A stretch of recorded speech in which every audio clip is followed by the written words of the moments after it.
Mesdames, Messieurs, amis internautes, bonjour, bienvenue à Espace Littéraire, votre rendez-vous de la littérature sur Abidjan.net. Aujourd'hui, nous avons l'honneur de recevoir pour vous Monsieur Demba Diop, primo-romancier, qui nous présente sa toute première œuvre, Le jour montant. Bonjour Monsieur Demba Diop. Bonjour, bonjour. Alors, votre CV est connu de tous, vous êtes à fond dans la télécommunication, on peut le dire ainsi. Aujourd'hui, qu'est-ce qui pousse un cadre, donc aux multiples trajectoires professionnelles, à devenir écrivain?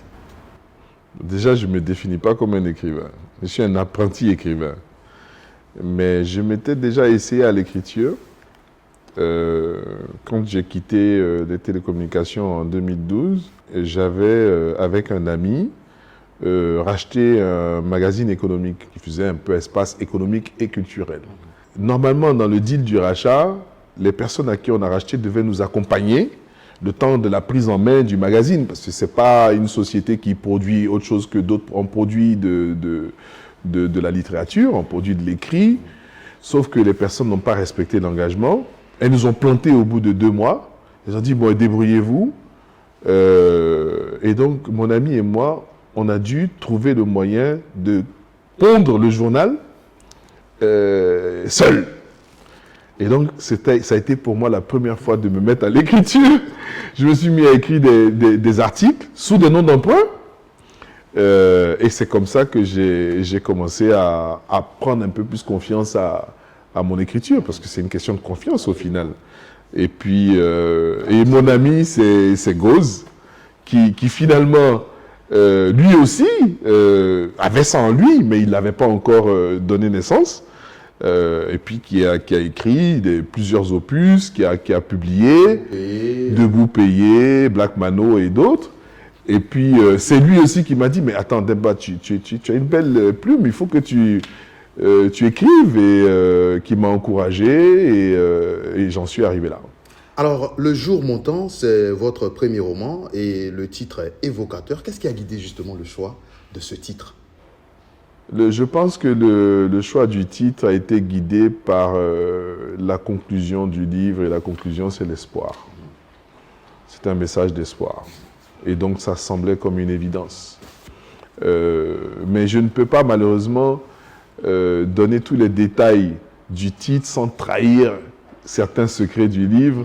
Et ça enlèverait, je pense, un peu de la sève à ceux qui vont le lire. Donc, ils comprendront quand ils le liront. Justement, parlant de ce livre, pour votre premier roman, la première de couverture est assez sobre. Qu'est-ce qui explique justement cette sobriété Si, c'est une évidence. Bon, déjà, on s'est posé la question. Oui, mais comment on va faire Justement, on va pas faire une image qui montre un soleil, jour montant, etc. Je dis non, pour moi, ça sonnait comme une évidence. Il faut une page blanche, il faut quelque chose de très sobre, de très ouvert. C'est la personne que j'essaie d'être. Et il faut quelque chose qui me ressemble, quoi. Et j'essaie d'être quelqu'un de sobre, j'essaie d'être dénué de beaucoup d'artifices. C'est un combat de tous les jours. Je ne dis pas que j'y suis, mais en tout cas, j'essaie de l'être. Et ce livre est une tentative de représenter la partie idéale de moi-même. Alors, les personnages donc, de cet ouvrage, Issa, Moussa et Khadija, sont 3 personnages donc, aux chemins différents, mais qui convergent tous vers Assini. Qu'est-ce qui explique donc leur rencontre à Assini? Et est-ce que vous pouvez nous présenter justement ces 3 personnages qui se retrouvent à Assini? Déjà, Issa, Moussa et Khadija, ce n'est pas simplement Issa, Moussa et Khadija, c'est Jésus, Moïse et la première croyante de l'islam. Donc, ces 3 personnages au nom évocateur de religion abrahamique, qui sont 3 différentes branches du même arbre, qui a la même sève. Et je dirais que cette sève-là, elle prend toute son essence partout dans le monde. Et il s'est juste trouvé que pour l'histoire, elle prend forme là où ces 3 personnages se rencontrent, se parlent, se répandent, comme dit d'ailleurs un peu la synopsis du livre, et puis réussissent tous les 3 à montrer qu'elles sont en réalité 3 branches du même arbre. L'histoire démarre à Assini. Pourquoi? Assini, c'est un lieu pour moi de réflexion et d'introspection. Il faut savoir que j'ai passé beaucoup de temps à Assini ces dernières années. Tous ceux qui me connaissent savent que je suis vraiment devenu à un moment donné une sorte de reclus d'Assini.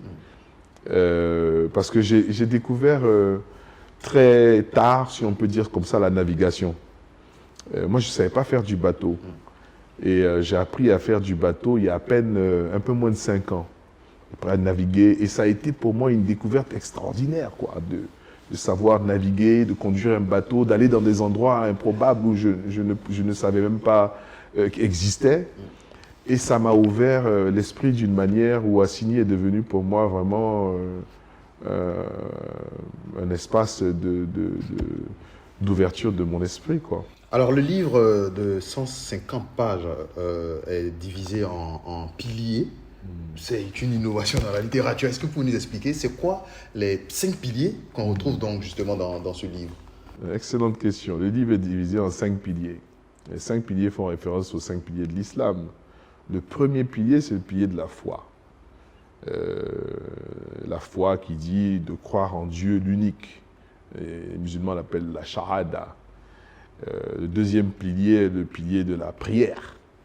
On ne peut pas avoir de foi sans prier. Il faut prier. Et donc, il faut s'engager dans la prière. Mais surtout, le livre explique comment cette prière-là, que tu sois dans ton salon en train de prier assis, ou que tu sois dans ton entreprise en train de prier debout, ou que tu sois en train de marcher, ou même en train de faire du sport, et puis tu dis vraiment j'ai fait un shoot, Seigneur, fais en sorte que ça rentre, c'est une prière.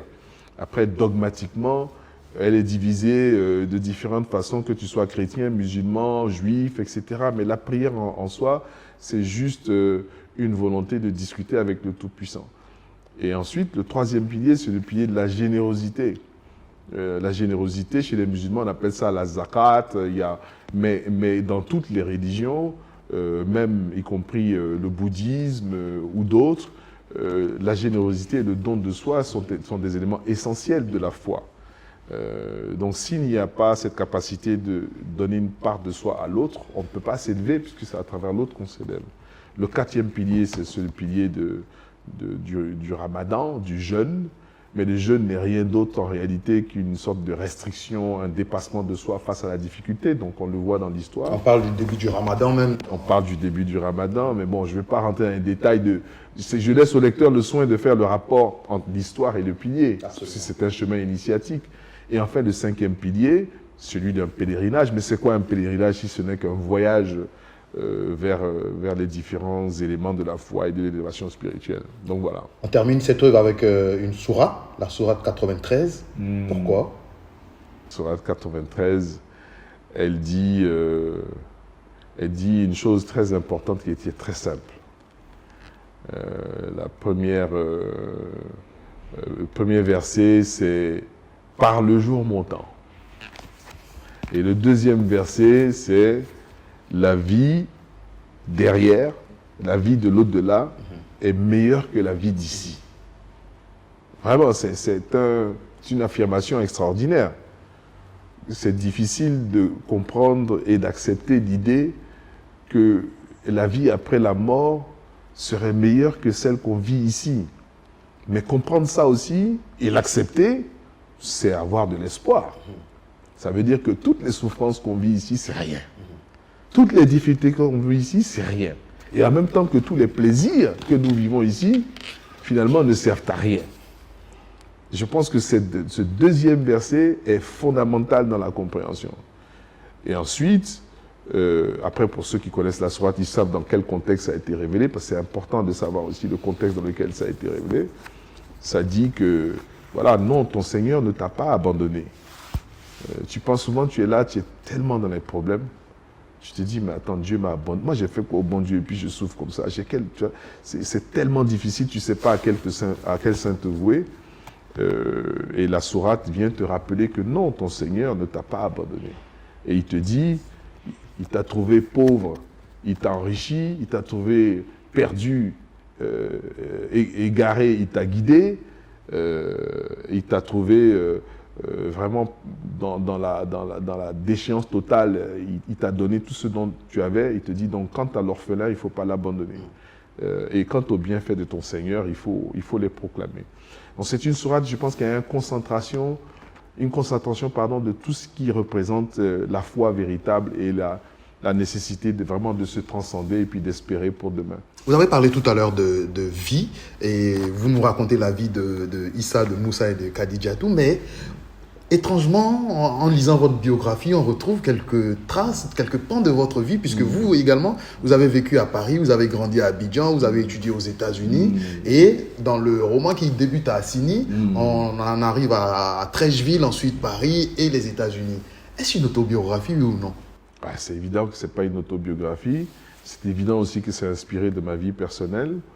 Je pense qu'on ne peut pas écrire... Quels sont les pans de votre vie personnelle, justement, que vous avez voulu mettre en exergue? Je pense que essayer de discerner le vrai du faux dans le livre serait aussi difficile que essayer de discerner la différence entre l'ego et l'âme d'un individu. C'est deux choses qui habitent le même corps. Il est impossible de savoir quelle est la partie de vrai, quelle est la partie de faux, y compris pour moi-même. Puisque n'oublions pas que ce qui serait moi ma biographie ne serait que l'impression de ce que j'ai eu de ma vie. Chacun a son interprétation des faits. Je ne sais pas si vous comprenez ce que je veux dire. Comme un tableau qu'on interprète. C'est comme un tableau qu'on interprète. Tu dis, bon, moi j'ai grandi, je suis né dans tel endroit, j'ai grandi ici, j'ai vécu ça. Mais l'autre a grandi avec toi, lui, il a une autre façon de voir les choses. Donc, essayer de distinguer le vrai du faux est inutile. Même si je disais aux gens, écoutez, tout ce qui est dedans est vrai, et les gens vont dire, je suis, ce qui est dedans là, tout c'est... Non, il y a quand même des choses qui sont inventées. Donc, ça ne sert à rien. Et puis, je pense qu'il ne faut pas regarder ça dans ce prisme, dans la mesure où toutes les histoires qui nous sont racontées, quand vous lisez même la Bible, la Torah ou le Coran, Dieu ne nous dit pas, oui, il faut croire absolument, il faut faire ça. Il nous raconte l'histoire de ceux qui ont cru. L'histoire de Joseph ou de Issouf dans le Coran, ou l'histoire d'Abraham, ou l'histoire de Moïse, ce sont des histoires qui sont emblématiques, mais qui sont censées nous apporter quelque chose.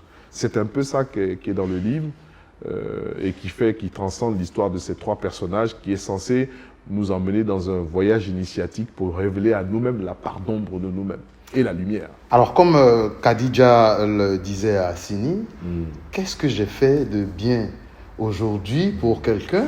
Et vous, Demba Diop, est-ce que vous pensez que vous avez fait du bien aujourd'hui avec ce livre? Je pense que c'est une question trop difficile. Mais... Est-ce que vous vous êtes fait du bien en écrivant? Je pense que d'abord, c'est une question que je me pose tous les jours. Tous les jours, chaque matin, chaque jour que Dieu m'offre de vivre sur cette terre, je me demande qu'est-ce que je peux faire pour aider quelqu'un.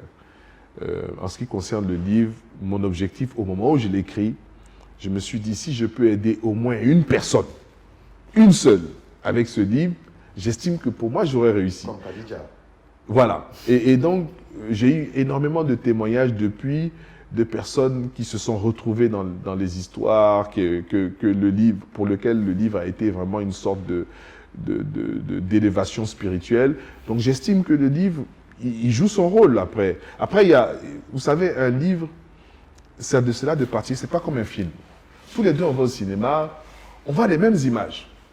On regarde le film, on voit les mêmes images. Mais le livre, si moi je lis le livre, toi, tu lis le livre. On lit le même livre, mais on n'a pas les mêmes images dans la tête. Chacun a son interprétation, chacun a son imaginaire. Et la limite de nos imaginaires est juste liée à nos vies, à notre culture, à tout. Vous voyez ce que je veux dire? Donc le film que toi, tu as regardé en lisant ça, c'est pas le même que moi. Et c'est pas le même qu'autrui. Et c'est ça qui est magnifique. Chacun l'interprète comme il veut. Alors, le livre est disponible depuis avril 2020. 18 avril 2022, oui. Comment il se comporte? Quel est le retour des critiques? Pour l'instant, en tout cas, j'ai eu que des critiques positives et j'en remercie d'ailleurs tous les lecteurs. J'ai ouï dire qu'il serait le best-seller pour l'instant à la Librairie de France et à la FNAC. Je ne sais pas. En tout cas, il se comporte bien. On va le vérifier. Voilà, il faut vérifier. Mais il y a beaucoup de gens qui ne savent pas que le livre existe, que je constate encore. Évidemment, j'ai pas les moyens d'un grand opus. Hein. On l'a fait avec les petits moyens de bord. Donc, je pense qu'il gagnerait à être un peu plus connu. Mais en tout cas, je pense que tous ceux qui ont lu l'ont aimé, l'ont apprécié. Réinventez-vous en permanence, osez innover, changez vos routines, surprenez-vous. C'est le seul moyen d'apprendre à être heureux. Exactement. Pour moi, c'est la plus belle phrase que j'ai retrouvée dans ce roman. Et pour vous, c'est quoi le plus beau passage, la plus belle phrase que vous souhaitez partager avec nous avant la fin de cette interview? Oh, il y en a beaucoup, mais je dirais une des phrases qui pour moi est emblématique, c'est que les âmes existent pour faire élever d'autres âmes. Et que le bonheur n'est pas possible sans rendre les autres heureux. Parce que même si on te donne tous les milliards de la terre et que tu devais les passer seul, les dépenser seul, même pas sans ta femme ou tes enfants ou un proche ou personne, je ne vois pas quel bonheur tu en tirerais. Donc le bonheur véritable, il se partage. Et sans l'autre âme, il n'y a aucun bonheur qui puisse exister. En tout cas, pour notre part, nous avons été très heureux de vous recevoir ici. C'est moi qui vous remercie. Monsieur Demba Diop, vous allez donc adresser encore une fois un message à nos internautes qui nous suivent à travers le monde, en les invitant donc à se procurer Le Jour Montant. Absolument. Merci déjà de me recevoir. Et moi, je demande à toutes et à tous, à toutes les personnes qui sont férues de lecture, mais pas seulement, toutes les personnes qui souhaitent répondre aux questions qu'elles se posent inlassablement, de mal-être, de savoir c'est quoi ma voie, où est-ce que je vais dans la vie, qu'est-ce que Dieu a prévu pour moi, pourquoi je souffre autant, toutes ces questions qu'on se pose tous, qu'on s'est tous posées. Je pense que le livre tente d'apporter une réponse à l'ensemble de ces questions-là. Et je prie que des gens puissent en tirer la sève comme le maximum que j'ai mis à l'intérieur. En tout cas, pour un coup d'essai, c'est un coup de maître, on peut loisiblement l'affirmer. Nous vous recommandons vivement Le Jour Montant, premier roman de Demba Diop. Vous y trouverez des réponses à beaucoup de questions que vous vous posez. Merci, à bientôt. Merci beaucoup.